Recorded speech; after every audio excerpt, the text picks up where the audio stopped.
Have you ever had somebody who you were giving advice to?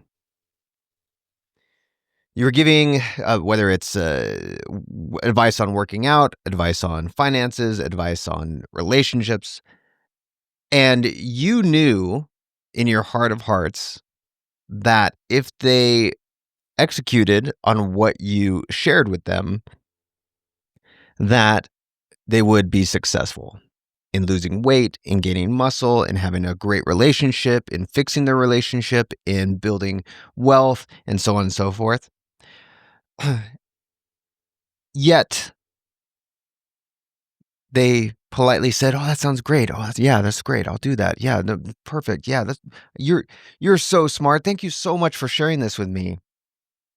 Only to find out a month later that they did nothing with it.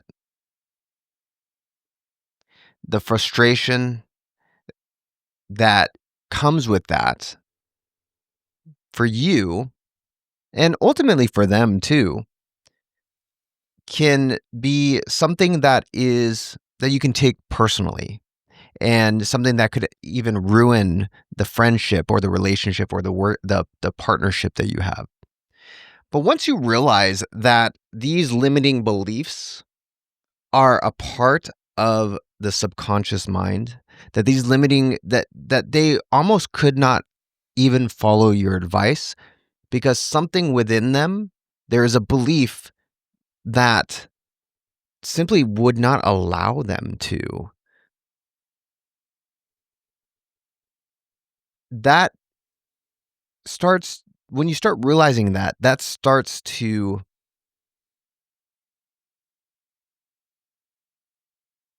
move from personal, taking it personally, to seeing that there really is something deeper to the change that we seek, that we can't just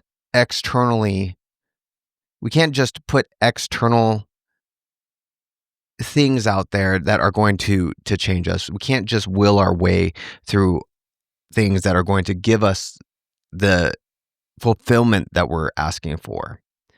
And so I used to take this type of thing personally, and that's why I wanted to talk about this particular subject today.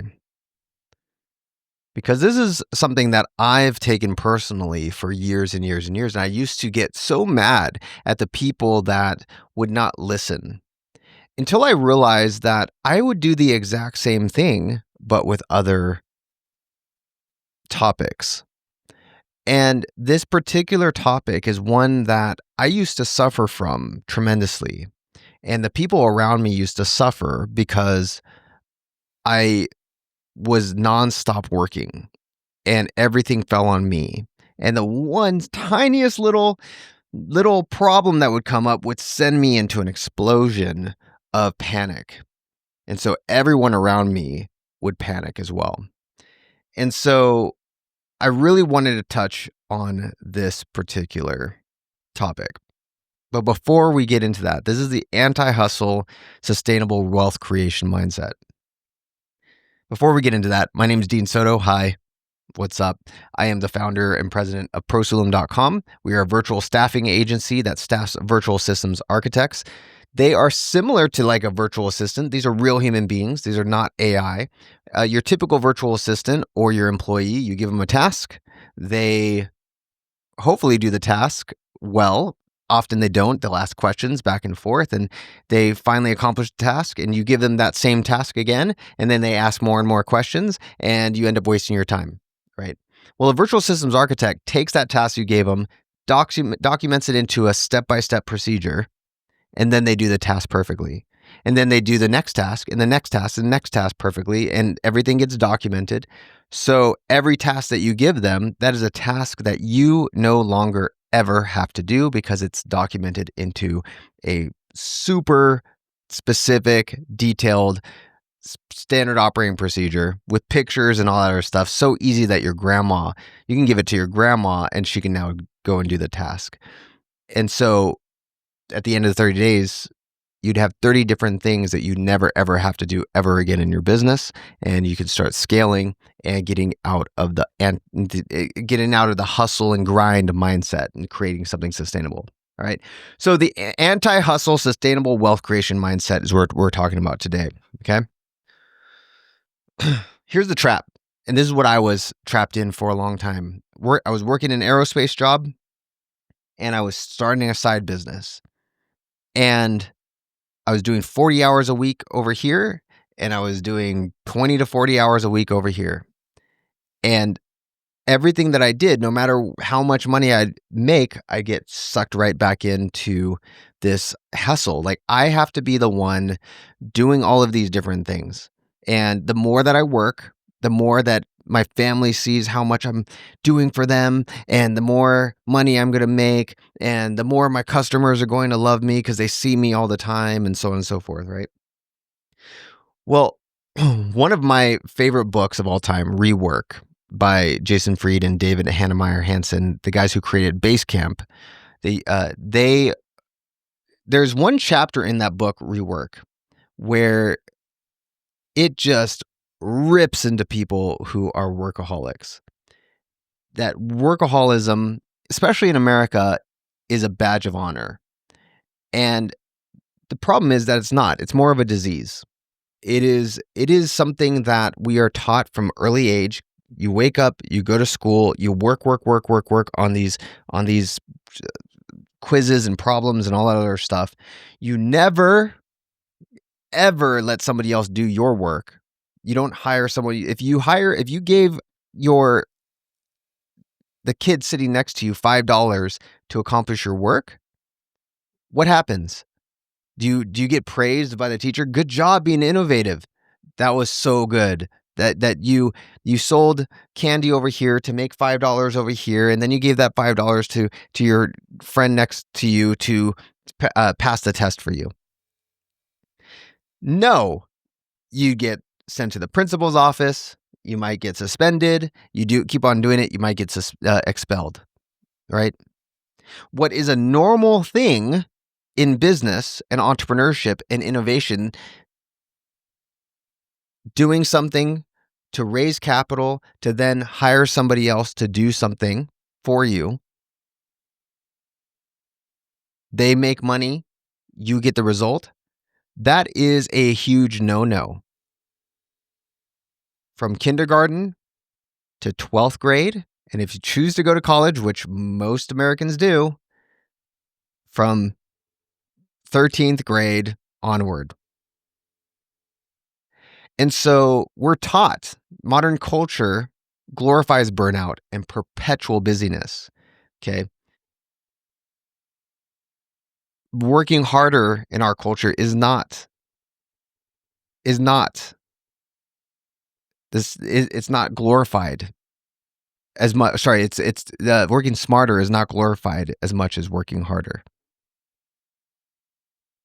So what's anti-hustle? We want to build things that have sustainable growth through systems. Okay. This is where, if you read the book, The E-Myth, you want to start working on your business and not in it. The kid who sells, when I was in elementary school, there was this one kid named Twan, and actually another one named Sun. And those two would go to the liquor store and buy beef jerky and cut them up into little plastic bags. I think they would spend like 50 cents on the beef jerky itself, like a stick of beef jerky. They'd cut it up into like 4 even little bags, and they would sell that for $1, each one for $1. So they spent 50 cents, and then that gives them 4 bags to sell for $1. So cost of goods for them is 50 cents, and they make $4. Their profit is $3.50. And I was like, I'm never going to do that. That's scary. That's crazy. That we don't do that. We just do our work and so on. But these kids every day were making like $4. And during that time, they were making $3.50. Let's just say $4. $4 times 5, they're making $20 a week. As a kid, that's $80 a month, sometimes $100 a month. That is freaking awesome. That's video games, that's being able to do what you want, and so on and so forth, right? So then they would take that money also, and they would pay people to potentially do work for them, right? That's how the real world works. That's reality. But that's frowned upon. That's a big no-no, right? We want to build systems that run the business, and then the people run the systems in what we do. This can be in your business, this can be in your nonprofit, and so on and so forth, right? The only way you can really truly create wealth is to create assets. And your business is your greatest asset. I remember watching an Alex Hormozy video, and he's going through and showing that if you would put the same amount of money into a business as you put into your 401k, the amount of return that you get is light years past the 401k. And the more that you can start building your greatest asset from a wealth creation standpoint, which is your business, and turn it into an actual asset. An asset is something that works for you and not the other way around. Okay. It's creating money for you. You have people who are working for you. You have, you're not having to be in it all the time. You're able to create systems that create leverage, and then that creates time, and that equals sustainable wealth. This is why we have our VSAs. This is why we have a virtual systems architect. Why we built this in the first place is so that you can document everything. You give it to the VSA, and then you never have to do that thing again. So imagine you have a lead generation system, or you're making, or you have a prospecting system, or something like that you normally are writing, you're normally doing, but now somebody else is doing, and now somebody else is sending, and someone else is doing customer service, someone else is doing referrals, someone else is doing upsells, someone else is doing those. So as you're sleeping, like last night, as I'm sleeping, I get, a little notification, you made X amount of dollars, because the system is working while I sleep. The system works while you sleep. The system works without you. The goal is to build these wealth assets that work for you. Okay. And your VSAs are happy, your employees are happy, and so on. Process. Efficiency is doing things right. Effectiveness is doing the right things. And that might seem like it's the exact same thing, but if you're doing things right and you have 100 different things that you're doing, and you're doing it all yourself, that's not effective necessarily. If you're the one sending out all the referral notices, or if you're the one contacting customers all the time, if you're the one doing all these different things, yeah, you're doing things right. But are you doing the right things? Are you the visionary? Are you the one that's leading the next charge when it comes to starting up a podcast, or doing YouTube videos, or networking, or going out and speaking, and so on? You want to be doing the right things that are meant for you. When you get to a certain point in how much revenue you're bringing in, you're going to have to start building the system that lets you continue the growth and the sustainability. Gino Wickman, he is the creator of EOS, Entrepreneur Operating System. And even in that, you're going to see there's document, delegate, and elevate.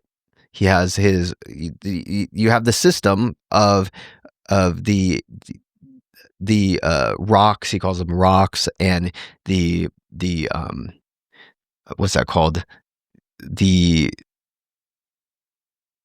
What's that meeting that he calls? We do it on our in our he has a specific way of doing meetings. He has a specific way of doing the all of the goal setting, which he calls rocks, and then you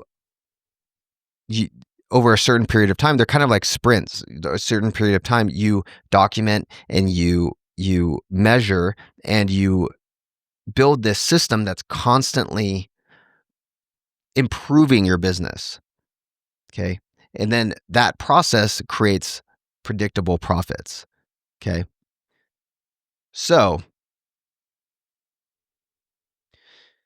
this is where your your mental models matter. This is where the way you think matters. You have to assume the wish fulfilled. You have, like Neville Goddard says, you have to assume, think about what you want in the end. Do you want, yes, you might want to be making, let's say, $100,000 a month. But what does that actually entail? Who do you have to be making that? Now, you could be the guy who or girl who gets paid for one talk a month and makes $100,000 for that talk. That's pretty efficient. That's pretty effective. That's sustainable as well. Maybe, because now you have to worry about the next talk and the next talk and the next talk. Who's setting that up for you? Are you doing that? Maybe. Or you're the guy who gets paid $5,000 per talk. And as you're talking, as you're traveling, you need to have somebody who's scheduling the next one in that area for you. You scheduling multiple talks in that area. I was looking at 21 Pilots tour schedule, and you'll see that when they're going to a specific area, they're going to multiple places in that area. So in Los Angeles, they have several. They're doing Southern California. They're doing Los Angeles. They're in Northern California, and so on and so forth. So they're spanning that area. Those areas get booked. Do you think that 21 Pilots, the band, is sitting there going, okay, all right, well, we need to call this person. We need to do this. They have like 80 shows in a matter of like 3 months. Do you think that they're really doing that? No, they'd be dead because they'd be working too much. They have a system that's working behind the scenes. Your subconscious programming drives your results. Okay. You have to realize that once you change the mindset from I need to hustle and work and that's how I make money, which is how we're taught, to how do I build systems that drive growth, that leverage the people that I know or or the people that I hire, that give me the freedom and then help me to build wealth. And all of those interplay with each other. So you're constantly doing that all over and over and over and over again. And so your real work is, how do I build systems that drive growth and leverage the things that I have right now?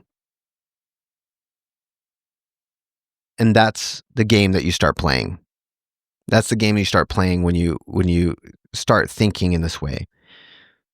Not how can I knock out 10 emails in an hour, 10 cold emails in an hour. No, it might be software systems. It might be personnel systems. It might be whatever, but you're thinking, how can I develop something that leverages software, people, my time, and so on and so forth. Obviously, there's people, process, and product, which was made popular by Marcus Lemonis. I love Marcus Lemonis from a business aspect. So this is where he and I kind of disagree. He says focus on people first, then process, then products. I think it's processes first. This is where Gino Wickman in his entrepreneur operating system says right person, right seat. Because you can have the most amazing person, the most loyal, the most talented person in the wrong seat, and they're going to deliver substandard results. So you need to know your processes. You need to know and develop the organizational process and the processes in your business first. Then you put the people, and then you put the product or service in that order, in my opinion. But he did create multi-million, probably $billion companies. So I think he has a little bit more weight than me. And I've built 7-figure companies, but he's built a lot bigger ones. So I'll give him that. But that's just my point of view. That's what's been easier for me. And then that gives you the ability to work exclusively in your unique ability zone and then delegate everything else. And that's Michael Hyatt. You have to start delegating, but the only way you're going to do that is with a process and a system. So you're going to start documenting everything and improve constantly. Even if you documented one thing right now that you'd never want to do, you'll see that will train your subconscious mind. Once you see it actually working, once you see it actually delivering results, you document it, you let it go, and you see the result. It'll train your subconscious mind to be that it's safe to do that with the next thing and the next thing and the next thing, okay? And then scaling up requires scaling systems first. You have to scale systems. You can't scale up, because he's the creator of, if you ever read the book, Scaling Up, in the whole entire system. It's kind of a more it's a more complex system than entrepreneur operating system, but it works in a very similar way.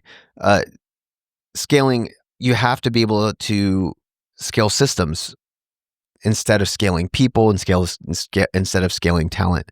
Okay. And obviously that's what we do with our virtual systems architect, why we focus on systems and processes first, why we want you to build when you give these tasks, when you record a video for your virtual systems architect, they document it. Now you have a system, you have a process for that. Okay. And then there's the compound effect. Okay. You have small systems that compound exponentially. So for me, like with my cold email system, it was one little aspect of it. It's the how to respond to cold emails that go out that are positive. And that little thing, I don't have to go and sift through all the positives or anything like that. And I don't have to feel the negative ones where they're like, no, I'm not interested. Stop, get me off your list or whatever.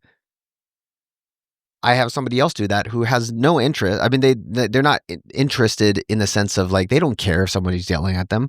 They're mad at them. They're just like, I'm just doing my job. This is great. Right. And they sift that out. What would have taken me 2 hours, 3 hours going through and then responding, I don't have to do. All I see is a calendar request coming in from somebody who's positive, right? And as Jermaine Griggs says from Here and Play, consistent execution beats sporadic brilliance. Okay? It's true. You don't have to be perfect. You build these systems and then you tweak the systems every time. 1% better daily equals 37 times better yearly. One little tweak every day as the commander in chief.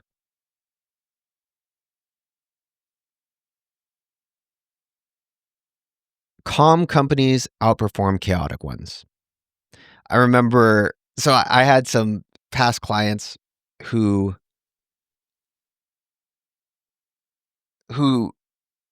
let's just say it's totally fine. It is totally fine. I wish I wish them the best. I hope they actually maybe I don't think they kept going, but I always wish success on everyone, even people who done me dirty. Not and it's not really doing me dirty. Like I would have I did the business is warfare, and everyone's my brother. Okay. And so I wish well upon every single person, even those who hate me. Okay. I had customers who tried to start their own virtual staffing business based off of what I was doing. And what they quickly found out is that it's extremely difficult. And on a variety of different levels. And I do not suggest anyone go into it because it's a very difficult industry to get into. And I'm not saying that just because I don't want competition. There's always going to be competition. But what you'll find is when you have when you start building in small ways, small systems, you'll find that calm companies outperform chaotic ones. Calm little companies that are tweaking this thing and that thing and building little systems here and there eventually outperform. And this allows you to create a business that works without you by even like franchising your business model and like systemizing operations. Like, so like with my company, we could easily franchise into the health space, into the restaurant space, and so on and so forth, because it's so dialed in. And these little tiny little tweaks, just simply all you have to do is these little tweaks, and you're growing every day. And it creates predictable profits and personal peace. Okay. You know, a chaotic business is owner dependent. They like ad hoc decisions. Every day is a decision, right? Constant firefighting, unpredictable, and the owner's burned out. A calm business is system driven, documented processes, delegated operations, predictable results, and owner freedom. When something pops up as like an emergency, it's then all of for me, my entire my presence can go and my focus can go directly to that emergency, because very rarely do we have emergencies. And this is what we do at Prosulum for our clients. This is what we call the freedom framework. Okay. You have document, capture the knowledge and the processes systematically. In fact, for you, you're not even doing it. You're just giving the task like you normally would. You can record a video, your VSA documents it, then you delegate once that's documented. Transfer the task to the capable team members. Then you optimize what's working, what's not. You're not fixing the person. You're not saying you suck because you didn't do you couldn't read my mind. You're saying, okay, well, what broke in the system? What broke in the process? You tweak it and you fix it, and then you scale. You multiply results without multiplying effort. You scale exponentially.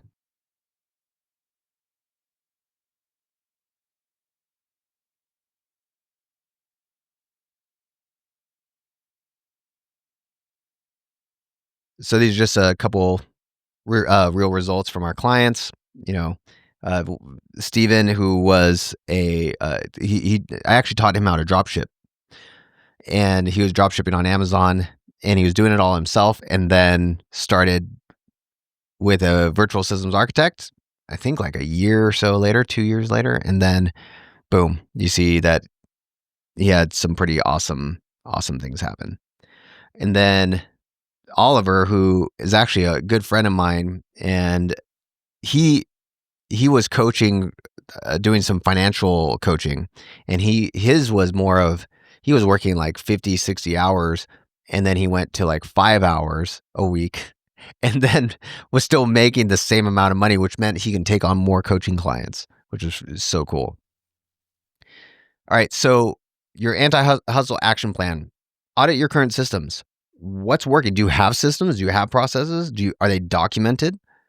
If they're not, then start documenting one system, one process. Identify what's working, what's not, and where you're spending most of your time. Okay. Next is identify delegation opportunities. Once you have those documented, once you have one thing documented, delegate it. The thing that I tell people when it's like when it says document core processes, document the one thing that's going to either make you a lot of money or save you a lot of time. Okay. And then you can deploy a virtual systems architect into your business, but you can, or that can be an intern, that could be an employee, it can be whatever. Okay. But ultimately the choice is yours, and it's a mindset thing. You can keep hustling and stay stuck. It's constant firefighting, owner dependent, unpredictable results, and eventual burnout. Or you can build systems that are documented. Then you can delegate your operations, and you're going to have predictable growth and owner freedom. Okay. Either way, you're going to get to either burnout or your goal, but it's much easier when you build a sustainable system. Okay. So if you want the easy button, the cheat code for this, you can go to prosulum.com/schedule, www.prosulum.com, prosulum.com/schedule. And you could see if virtual systems architect is right for you. And you can start building this sustainable business and get out of the hustle and grind, out of the I need to be the only one doing everything, and start scaling a business to where you're making more money than you've ever made before, potentially. Not what's that called? I'm not giving any type of results. It's all dependent on you. But you grow your business grows while you're in Mazatlan, or you're in Ibiza, or you're with your family, or you are getting a massage, or you are fixing something on your property or whatever, and you look and your business is growing without you. That's the goal when it comes to what we do at Prosulum. But you can do this even without a virtual systems architect. You don't need us. You take this, it'll probably be more expensive when you do it yourself. That's fine. But the cool thing is you don't need it. Does Elon Musk have a virtual systems architect? No. He probably has something similar. He probably has people overseas that are working for him that are very similar. And he's doing pretty dang well. So this is just the shortcut. This is the speed run. If you're into video games, this is the speed run to the finish line. Okay. So if that sounds good for you, let me know, or just go to prosulum.com/schedule, and we will see you in the next video. Thank you. This is Dean Soto from Prosulum. Peace out.